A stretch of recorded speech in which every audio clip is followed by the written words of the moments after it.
Pour la première fois, Florent Pagny s'est confié à Nico Aliaga sur le jour où il a appris souffrir d'une tumeur cancéreuse non opérable.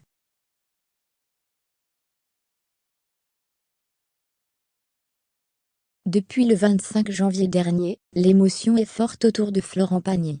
Ce soir-là, sur Instagram, le chanteur de 60 ans révélait être touché par une tumeur cancéreuse au poumon non opérable.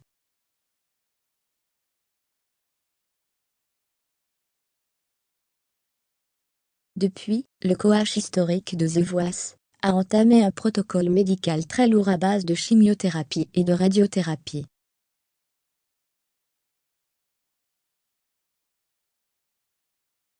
En février dernier, face aux premières conséquences de ce traitement, Florent Pagny décidait de se raser la tête.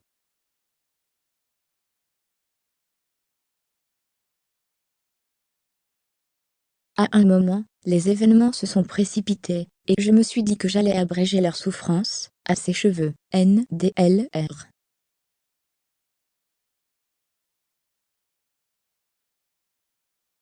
Ces chimios ça fait perdre un peu les cheveux mais ça va, ça ne nous empêche pas de rester en forme et d'avoir une belle gueule il expliquait à Nico Aliagazo au début du tournage des Supercross Battle de The Voice.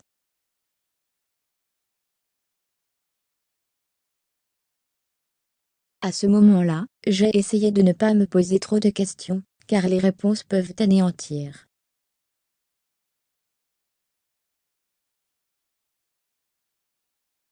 Cette semaine, Florent Pagny s'affiche en couverture du magazine Gala. Pour sa première interview depuis plusieurs mois, le chanteur annonce de bonnes nouvelles. Sa tumeur est passée de la taille d'un bon kiwi à une noisette et sa 6e et dernière chimiothérapie sonnera la fin de son traitement médical dans quelques jours.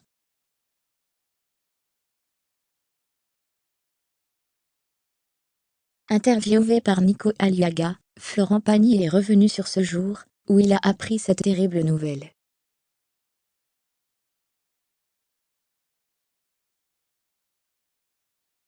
C'était le 7 janvier dernier, à 13h se souvient-il.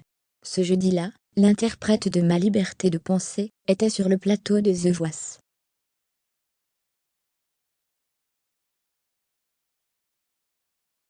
Je toussais tellement que je voulais savoir ce que j'avais avant de redémarrer la fin de ma tournée, prévue le 25 janvier.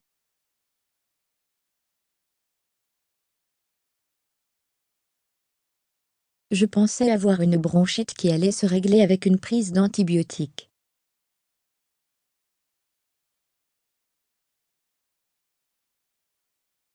Finalement, je découvre ce jour-là que j'ai une tumeur, explique-t-il avant d'avouer s'être retrouvé dans une sorte de brouillard. Ouvrez les parenthèses.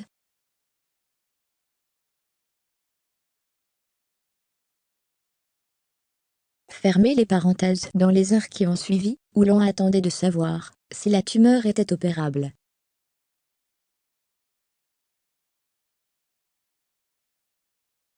Un entre-deux-mondes. À ce moment-là, j'ai essayé de ne pas me poser trop de questions, car les réponses peuvent anéantir.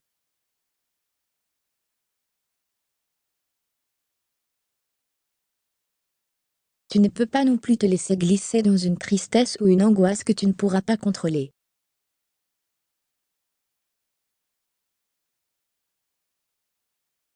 Il a fallu se raisonner. Donc je suis restée dans une espèce de flou, où tu ressens des choses, mais rien de définitif.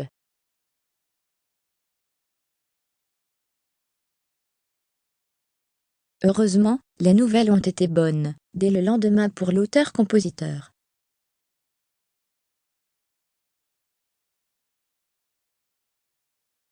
Un PET scan m'apprend de bonnes nouvelles. Il n'y a qu'une tumeur, pas de métastase ailleurs, et elle est de degré 1, ce qui signifie qu'elle venait d'arriver, entre 3 et 6 mois.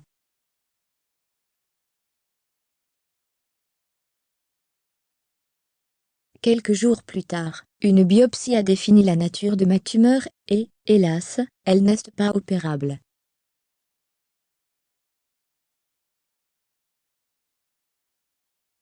J'ai espéré qu'elle le serait, car tout le monde me disait que si je pouvais me faire opérer, cela voudra dire qu'elle n'est pas si maligne.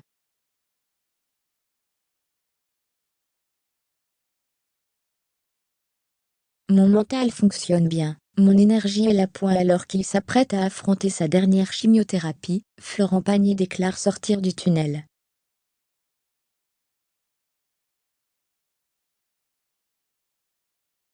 Dès que mon protocole sera terminé, je passerai très rapidement à autre chose. Mon mental fonctionne bien, mon énergie est là, ma voix est bonne, je me sens plutôt bien annoncé, il a Nico révélant vouloir se remplimer un peu, avant de retourner en studio d'enregistrement et repartir en studio.